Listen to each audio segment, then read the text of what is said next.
গল্প এমন একটা জিনিস যেটা শুধুমাত্র পড়লেই হয় না, কখনো কখনো সেটা শুনে শুনেও মনে রাখা যায়। আজকের ভিডিওটা তোমরা মন দিয়ে দেখলে আশা করি সব মনে থাকবে।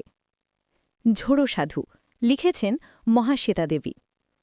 ট্রেনের কামরায় লোকটাকে দেখেছিল তথাগত। পুরী থেকে ফেরার সময় কি একটা স্টেশনে চিল্কার কাছে ভীষণ ঝড় হয়েছে, অনেক নৌকো ডুবেছে, অনেক গাছপালা বাড়িঘর তছনছ হয়েছে। সে কথাই সবাই বলাবলি করছিল। লোকটার বয়স কত তা বোঝা যায় না। একটা পোটলা নিয়ে সে উঠল, দরজার কাছে দাঁড়াল। তথাগতকে অবাক করে টিকিট চেকার বললেন, ওখানেই থাকো সাধু, ঝড় উঠলে ট্রেন থামিয়ে দেব। এখন আর হবে না বাবু। চেকার বিড়বিড় করে বললেন, অপয়া। হ্যাঁ বাবু। দোষটা কাটাতে পারছ না? খোঁজ পাচ্ছি না যে। চিল্কাতে আছে বলে শুনেছিলে? হ্যাঁ বাবু। এখন কোথায় যাচ্ছ? একটা দ্বীপ খুঁজছি। দ্বীপ? হ্যাঁ বাবু, নির্জন ছোট ছোট দ্বীপের মধ্যে মানুষজন থাকে না, সেখানে গিয়ে থাকব। ঝড় হলে আমার ক্ষতি হবে, মানুষ কষ্ট পাবে না। বটে, নৌকো ডুববে না? তাও তো বটে। চেকার চলে গেলে তথাগত লোকটার সঙ্গে আলাপ করেছিল। মাধ্যমিক দিয়ে ওরা কয়েকজন বন্ধু পুরীতে এক বন্ধুর মামাবাড়িতে বেড়াতে এসেছিল। দিন চারেক যেতে না যেতে ফিরে যেতে হচ্ছে। মায়ের খুব অসুখ, মনে দুশ্চিন্তা নিয়ে যাচ্ছে, ফলে ট্রেনে ঘুম হচ্ছে না। কিছুতেই লোকটা মুখ খুলতে চায় না। অনেক তোয়াজ করার পর সে একটি অবিশ্বাস্য কাহিনী বলে। ওর দেশ ময়ূরভঞ্জে, বাংলাও ভালোই জানে। নৌকো তৈরি ছিল ওর কাজ, আর সেজন্যেই ও ওড়িশা ও মেদিনীপুরের মাঝামাঝি কোনো জায়গায় গিয়ে পড়ে। সেখানেও খবর পায় এক বুড়ো জেলের, যাকে সবাই ভয় করত।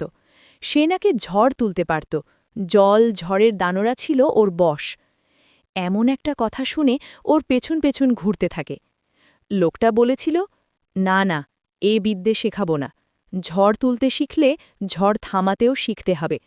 ওটা না শিখলে দানরা তোমার সঙ্গে ফিরবে, আর তুমি যেখানে যাবে সেখানে ঝড় উঠবে নিদারুণ।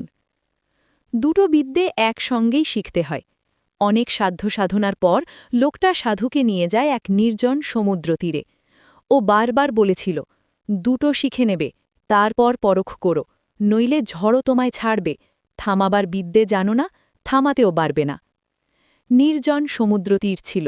বালির উপর কিসব আঁকিবুকি কেটে লোকটা সাধুকে মন্ত্র শেখাতে শুরু করে। সাধুকে সে দ্বিতীয় মন্ত্রটা শেখাবে, তার আগেই সাধু সব সতর্কতা ভুলে মনে মনে মন্ত্রটা উচ্চারণ করেছিল। লোকটা ঢাপ্পা দিচ্ছে না সত্যি কথা বলছে, তা দেখতে হবে না? যেমন বলা, সেই যে ঝড় উঠল, সে একেবারে রাক্ষসে ঝড়। সমুদ্রের জল ফুলে ফেপে আছড়ে পড়ল ওদের উপর। ভয়ে সাধু জ্ঞান হারাল। জ্ঞান হতে দেখে যে সে লোকটার পাত্তা নেই, সে একা পড়ে আছে। এসব কথা জানাজানি হলে আশপাশের লোকজন ওকে মেরে ফেলত বোধহয়। সাধু ওখান থেকে পালাল। সাধু বলল, সেই থেকে যারা জানে তারা আমাকে ঝোড়ো সাধু বলে বাবু। এই চেকারবাবুই জানবে। আমি ট্রেনে যাচ্ছিলাম, ঝড় উঠে ট্রেন থামাতে হয়েছিল তো। কত জায়গায় কত সর্বনাশ হচ্ছে বাবু, আমার কোনো ক্ষতি দানরা করে না। তুমি দ্বীপ খুঁজে বেড়াচ্ছ? হ্যাঁ বাবু, এমন জায়গায় যেতে চাই যেখানে কোনো মানুষজন থাকে না। সেখানে পড়ে থাকব, না খেয়ে মরে যাব, যা হবার আমার হবে। এমন কোনো জায়গার হদিস দিতে পারো আমাকে? আমি তো জানি না। বুলোরাই বলতে পারে না। তুমি তো ছেলে মানুষ, কোথায় যে যাই? ঝড় আসছে তা তুমি বোবা? হ্যাঁ বাবু, শরীর অস্থির করে তো। তোমার কেউ নেই? আছে তো, তাদের কাছে যেতে ইচ্ছে করে, আবার ভয় করে। ক্যানিংয়ে আমার দাদা থাকে, বারবার বলছে যে এসো, আমার কাছে থাকো। বনগার আমার এক ভাগ্নে মিষ্টির দোকান খুলেছে গাইঘাটায়। তুমি ওসব জায়গা চেনো? খুব চিনি। এখন কোথায় যাচ্ছ? কালীঘাটে একটা ভিকিরি থাকে, সে নাকি দানও ছাড়াতে পারে, তাই যাচ্ছি। হাওড়া পৌঁছে লোকটা টুপ করে ভিড়ের মধ্যে হারিয়ে গিয়েছিল। তথাগত ক্রমে ওর কথা ভুলে গেল। ১৯৮২ সালে সুন্দরবনের দিকে প্রচণ্ড ঝড়ের কথা সম্ভবত তোমরা ভুলে গেছ। সে সময় তথাগত ডায়মন্ড হারবার শহরে বসেছিল। মা গিয়েছিলেন মামাবাড়ি ডায়মন্ড হারবারে। তাকে আনতে গিয়েছিল তথাগত। মামাবাড়ির আবদার খাবে, সজনেখালি বকখালি বেড়াবে, এমন কত পরিকল্পনা। সবই ভেস্তে গেল। মামা মৎস্য উন্নয়ন বিভাগে বড় দরের অফিসার। তিনি তার দপ্তরের নৌকো, লঞ্চ সব নিয়ে ব্যস্ত হয়ে পড়লেন ছোটাছুটিতে। হাওড়া স্টেশনেই একটা লোক অত্যন্ত বিষণ্ণ মুখে মাথায় হাত দিয়ে বসেছিল। তাকে দেখেই তথাগত চমকে উঠল। হ্যাঁ, সেই ঝোড়ো সাধু, সেই কাঁচাপাকা কোকড়া চুল, গলায় তুলসী মালা, চোখে সেই করুণ চাহনি। তুমি এখানে? আপনি আপনি ও, তুমি তো সেই বাবু, রাতে রেলগাড়িতে দেখা হয়েছিল। হ্যাঁ বাবু, আমি। দাদার অসুখ শুনে দেখতে গেলাম, তা সকলকে সর্বনাশ করে এলাম। বাবু, খোকাবাবু, আমাকে ঠেলা দিয়ে রেলগাড়ির নিচে ফেলে দিতে পারো? এ কথা বলে ও কাঁদতে লাগল। তথাগত বলল, তুমি কলকাতায় আমাদের বাড়ি এসো, আমি তোমাকে এক জায়গায় নিয়ে যাব। কোথায় খোকাবাবু? আমার মাস্টারমশায়ের দাদা তোমার এই ব্যাপারটা বুঝলে সাধুদা, একটা ক্ষমতা তো। সাধু কেমন অবাক হয়ে গেল, বলল, তুমি আমার নাম মনে রেখেছ খোকাবাবু? তুমি আমায় দাদা বললে? ও কি, চোখে জল? কেউ বলে না খোকাবাবু, সবাই বলে তুই ঝোড়ো, তুই অপয়া, সবাই। বিস্কুট খাবে খোকাবাবু? না সাধুদা, আমার ট্রেন আসছে, তুমি এসো কিন্তু, আমার ঠিকানা লিখে দিচ্ছি, এসো কিন্তু।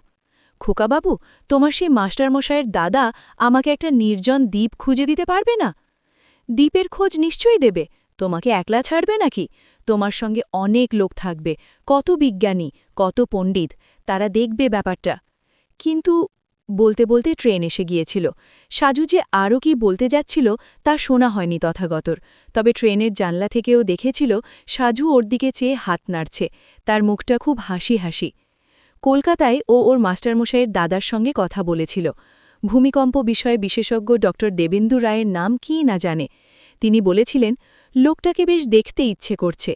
অবশ্য মনে হচ্ছে ওর উপস্থিত থাকা আর ঝড় ওঠার ব্যাপারটা নেহাত অস্বাভাবিক যোগাযোগ। এসব জাদু বিশ্বাস আগে খুব ছিল। রবার্ট লুইস স্টিভেনসন এমন বিশ্বাস নিয়ে গল্প লিখেছেন। আর জেমসের নাম কি না জানে, তিনিও লিখেছেন। সাধু কিন্তু এসেছিল, ও কোনো বাড়িতে আসতে রাজি হয়নি। না, ফাঁকা জায়গায় ভালো। অবশেষে দক্ষিণ কলকাতার বিবেকানন্দ পার্কে সন্ধেবেলা সবাই এসেছিল। দেবেন্দু রায়, মেঘ বিষয়ক চিন্তামণি নরসিংহ, আবহাওয়া বিশারদ ড মণিময় দত্ত কলকাতাকে তুচ্ছ ভেব না। এই শহরে অনেক গুণী, অনেক জ্ঞানী থাকেন। এদের সঙ্গে ছিল এক তরুণ সাংবাদিক মোহন প্যাটেল। সেই ছিল সবচেয়ে অবিশ্বাসী। মজা দেখতে এসেছে, এমনই ভাব তার। সাধু এসে বসল। সন্ধে হয়, নির্মেঘ আকাশ। দক্ষিণে সাদার্ন অ্যাভিনিউ, ৩ দিকে আলো ঝলমল কলকাতা। দেবেন্দু রায় কথা শুরু করলেন। তথাগত বেজায় ব্যস্ত। বলো না সাধুদা, আমাকে যা যা বলেছিলে। সাধু সবই বলল। শুনে সবাই চুপচাপ। সাধু আপন মনেই যেন বলল, এরা তো বিশ্বাস করছে না, এরা ভাবছে সবই গাজা। মোহন পাটেল বলল, সব ঢাপ্পা। ঢাপ্পা? কেন বাবু, ঢাপ্পা হবে কেন? আপনারাই তো আমাকে ডেকেছেন, আমি তো আপনার হতে আসিনি। তুমি একটা ডিলিউশনে ভুগছ। বটে, ইংরেজিতে কি বললে? এ হয় না, হতে পারে না। সাধু খপ করে তথাগতর হাত দুটো চেপে ধরল। বলল, তুমি বলো খোকাবাবু, ছোট্ট করে এদের একটু দেখাই। কি যে বলল সে বিড়বিড় করে, তা শোনাই গেল না। যা ঘটল তা তথাগত জীবনে ভুলবে না। প্রচণ্ড ঝড়ে গাছপালা সব দুলে উঠল, আর বাতাসের ধাক্কায় মানুষগুলি মাটিতে পড়ে গড়াতে গড়াতে ছড়িয়ে গেল। ঝড়টা পার্ক ছাড়িয়ে লেকের গাছপালা দুলিয়ে দক্ষিণে দৌড় মারল। তারপর সব শান্ত, শান্ত।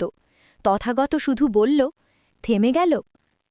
এ তো ডেকে আনা ঝড়, তাতেই থামল, কিন্তু নিজে থেকে আসে যখন, তখন থামে না। চলি খোকাবাবু। দেবেন্দু রায় চেঁচিয়ে উঠলেন, যেতে দিও না ওকে, ধরে রাখো না ওকে, ধরে রাখো, ওকে নিয়ে আমি বিদেশে যাব, লোককে দেখাবো। মোহন প্যাটেল কাতর গলায় বলল, আমার চশমা। সাধু দাঁড়াল না, চলে গেল হন হন করে। সেই শেষ, সাধুকে আর দেখেনি তথাগত। তবে গাইঘাটার ঝড়ের কথা তো তোমরা জানো। কি কাণ্ড হয়ে গেল সেখানে, কত লোক মারা পড়ল। গাইঘাটা ঘুরে এসে মোহন প্যাটেল একটি ছবি দেখিয়েছিল তথাগতকে। গাছ বুকে নিয়ে একটি লোক মরে পড়ে আছে, মুখটা খুব প্রশান্ত, যেন হাসি হাসি। চিনতে পারো? হ্যাঁ, চিনেছি।